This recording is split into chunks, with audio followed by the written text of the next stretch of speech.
빛나는 얼굴 Radiant Face 출애굽기 34장 29절에서 35절의 말씀입니다.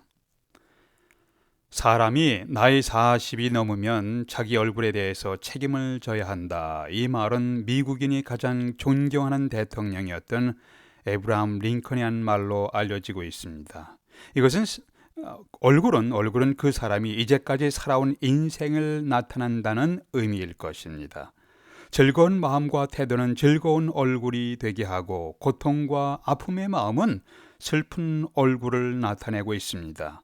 소망과 비전을 가진 사람의 얼굴에는 긍정적인 얼굴이 나타나고 불만과 절망 속에 살아온 사람은 부정적이며 비관적인 얼굴을 나타내게 됩니다. 그래서 얼굴은 타고나는 것이 아니라 만들어지는 것이라고 링컨이 주장했다고 합니다. 한국의 국민건강보험공단에 따르면 한국인들이 우울증으로 병원을 찾는 환자가 2019년에는 96만 명이었는데 2020년에는 101만 명으로 증가했다고 합니다. 한국에는 병원을 찾는 우울증 환자가 100만 명이 넘는 시대에 살아가고 있는 것입니다. 병원을 찾지 아니하고 고통하는 사람들까지 합치면 훨씬 더 많은 사람들이 우울증으로 고통하고 있는 상황입니다. 미국도 우울증 환자가 많이 급격하게 증가했다는 뉴스를 보았습니다. 미국은 인종 간의 편견과 차별이 심각한 사회 문제로 대두되고 있습니다. 범세계적인 코로나 바이러스 재앙 사태는 온 세계를 불안한 상황으로 몰고 가고 있습니다. 백신이 많이 보급되어서 현재 상황이 조금 호전되었습니다. 좋아지고 있지만 그러나 불안한 상황은 계속 지속되고 있습니다. 이러한 상황 속에서 우리 그리스도인들은 어떻게 살아야 합니까? 오늘 성경에 모세의 광채나는 얼굴, 빛나는 얼굴이 나오고 있습니다. 모세가 시내산에 올라가 하나님과 긴밀히 만나고 내려오니까 모세의 얼굴 피부에 광채가 났습니다. 빛이 났습니다. 이것은 영광의 빛입니다. 이 의미가 무엇일까요?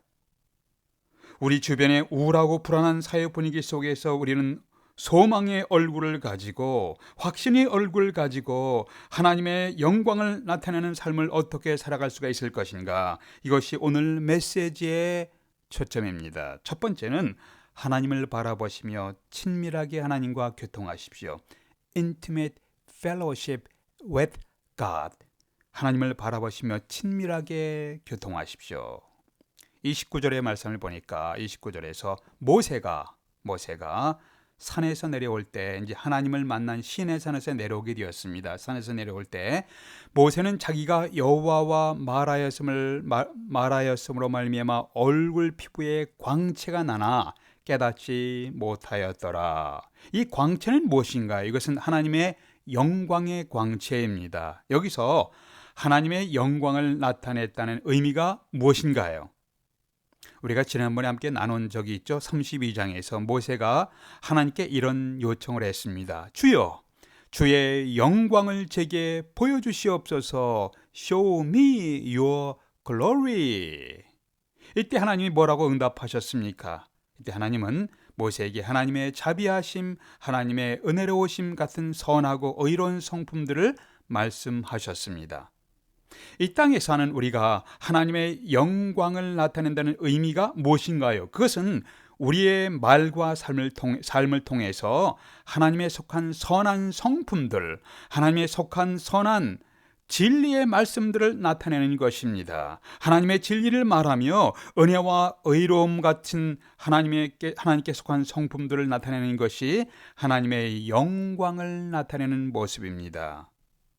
어떤 사람들처럼 극단적이며 신비주의자들처럼 어떤 이상하고 신비한 현상을 말하며 하나님의 영광을 보았다는 말에 현혹되지 마십시오. 오늘 성경 말씀 본문에서 모세가 하나님의 영광의 빛을 얼굴에 나타내었습니다. 모세는 우리와 동일하게 허물과 죄의 성품을 가진 사람인데 하나님의 영광의 빛이 나타났다는 것은 엄청난 의미가 있습니다. 우리 같은 죄인들도 하나님의 영광의 광채를 나타낼 수가 있습니다. 물론 이 영광의 광채는 우리에게 속한 것은 아니죠. 우리가 하나님의 영광의 광채를 받아서 반사한 것, 리플렉션 하는 것이라고 볼 수가 있습니다. 허물과 죄가 있는 우리들도 하나님의 영광의 광채를, 영광의 빛을 이 땅에서 나타낼 수가 있습니다. 이것은 성경을 읽고 묵상하며 하나님과 긴밀히 교통하면서 기도하는 것을 통해서 하나님의 품성을 나타냅니다. 이것은 하나님의 거룩한 품성을 나타내는 광채입니다. 이것은 하나님의 신실한 사랑의 품성을 나타내는 광채입니다. 이것은 하나님의 은혜와 긍휼의 품성을 나타내는 광채입니다. 이것은 하나님의 선하심과 의로우심의 품성을 나타내는 빛입니다. 광채입니다.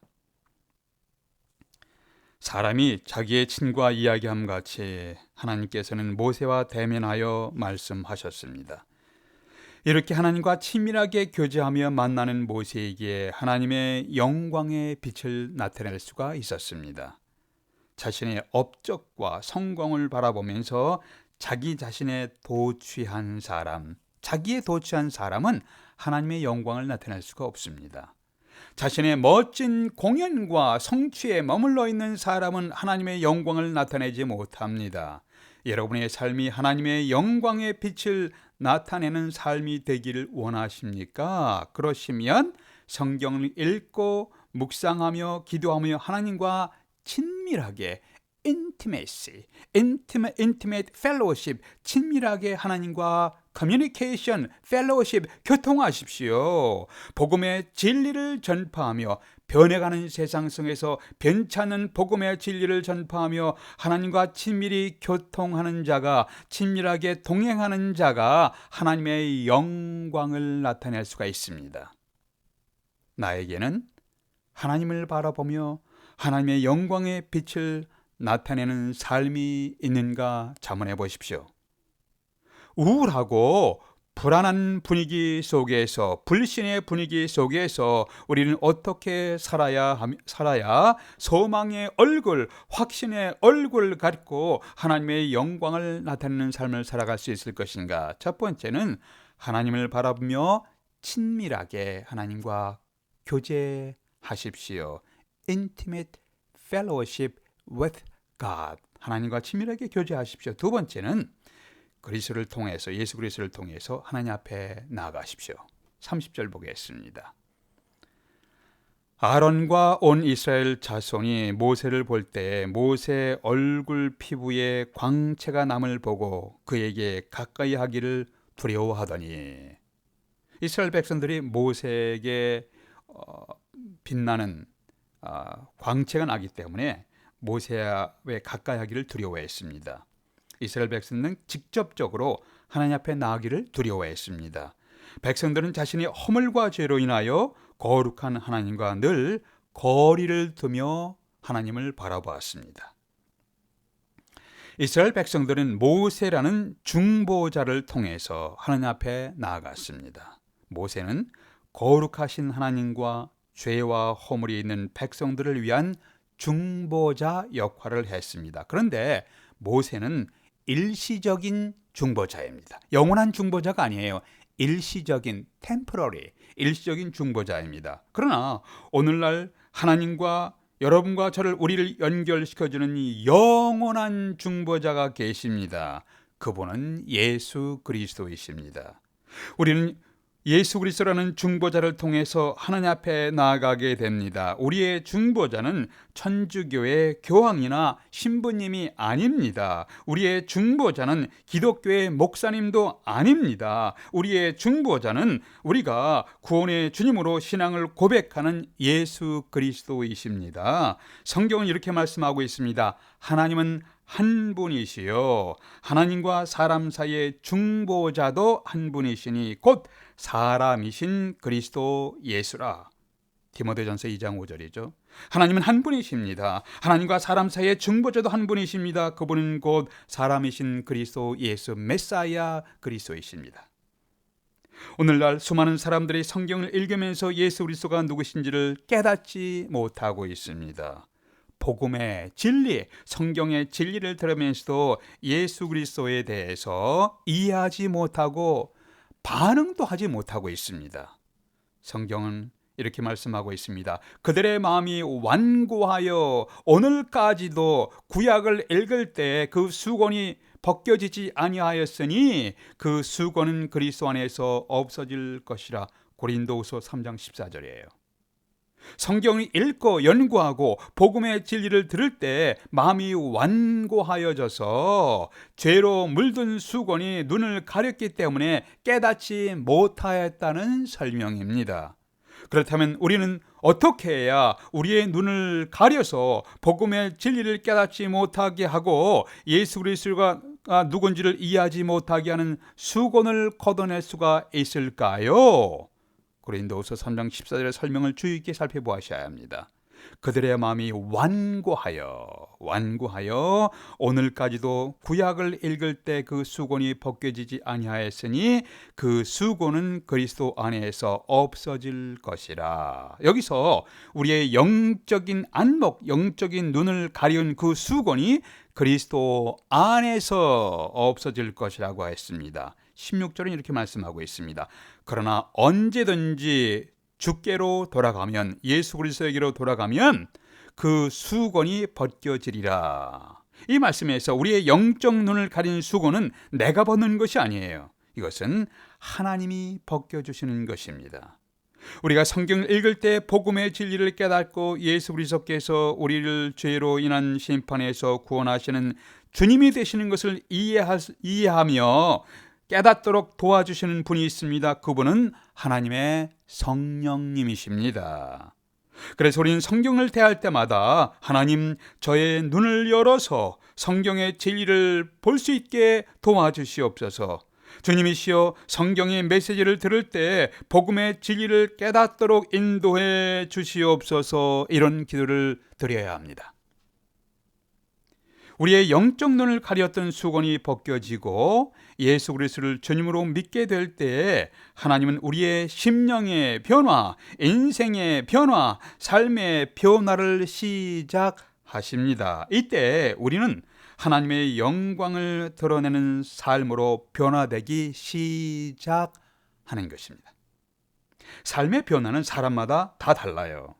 내가 이만큼 변화되었기 때문에 다른 사람도 그만큼 변화될 것으로 기대할 수는 없습니다. 변화의 정도, 변화의 속도가 우리 모두에게 다 다르게 나타납니다. 이러한 삶의 변화는 예수 그리스도께서 다시 오셔서 우리의 영혼과 몸을 온전히 변화시키실 때까지 계속해서 계속될 것입니다.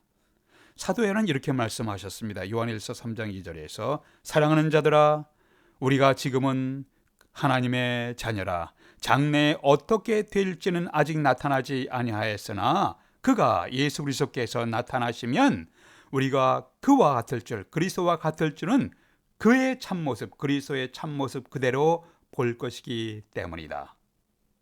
요즘 코로나 바이러스 향으로 인해서 더욱 죄가 기승을 부리고 있습니다. 더욱 심령이 악해지며 강팍해지고 있습니다. 세상은 더욱 어두워지고 더욱 폭력적으로 변화되는 상황을 보고 있습니다. 이 코로나 바이러스가 묘한 분위기를 연출하고 있습니다. 더욱 사람들의 마음을 강팍하게 하고 있습니다. 세상이 빛을 잃어가고 점점 어두워질 때 그리스도인들은 하나님의 영광의 빛을 더욱 나타낼 수 있는 기회가 될 수도 있습니다. 죄악에 물들어 어두워가는 세상 속에서 주님의 십자가 죽음은 우리를 지옥의 두려움으로 몰아넣는 죄의 문제가 해결될 수 있음을 보여주셨습니다. 주님께서 사망을 정복하시고 부활하심으로 모든 인간이 두려워하는 사망을 정복하고 영원한 생명 가운데 거할 수 있음을 보여주셨습니다. 미래를 보지 못하고 현재 삶의 혼란과 불안해하는 세상 속에서 그리스도인들은 더욱 소망 가운데 거하고 더욱 확신에 찬 걸음으로 걸어가므로 하나님의 영광을 나타낼 수 있게 될 것입니다. 이러한 소망과 영광의 삶은 예수 그리스도를 주님으로 고백하며 하나님 아버지 앞에 나아가면서부터 시작됩니다. 여러분은 소망과 영광의 삶을 향한 발걸음을 시작하셨습니까? 여러분은 소망과 영광의 삶을 향한 발걸음을 현재 걷고 계십니까? 여호와는 내게 복을 주시고 너를 지키시기를 원하며 여호와는 그의 얼굴을 내게 비추사 은혜 베푸기를 원하며 여호와는 그 얼굴을 내게로 향하여 드사 평강 주시기를 원하노라. 신명기 6장이죠. 하나님께서 하나님의 사람들을 통해서 선언하신 축복의 말씀입니다. 하나님은 내게 복을 주시고 너를 지키시기를 원하며 하나님은 그의 얼굴을 내게 비추사 은혜 베푸시기를 원하며 하나님은 그의 얼굴을 내게로 향하여 드사 평강 주시기를 원하노라. 하나님께서 하나님의 사람들을 통해서 선언하신 축복의 말씀이 오늘 이 시대를 살아가는 여러분과 저에게, 우리 모두에게 성취되기를 기원합니다. 기도하시겠습니다. 아버지 하나님, 저희들은 어두운 시대를 살아가고 있습니다. 그렇지만 하나님의 빛을 비추는 삶을 살 수 있도록 저희들에게 힘을 주시고 때를 따라 필요한 지혜를 공급해 주시옵소서. 혼돈의 시대에 하나님의 진리를 전파하는 저희들의 삶이 우리의 말과 우리의 행동과 우리의 삶을 통해서 진리를 드러내는 삶을 살아갈 수 있도록 도와주시옵소서. 우리 주 예수 그리스도의 이름으로 기도하옵나이다. 아멘.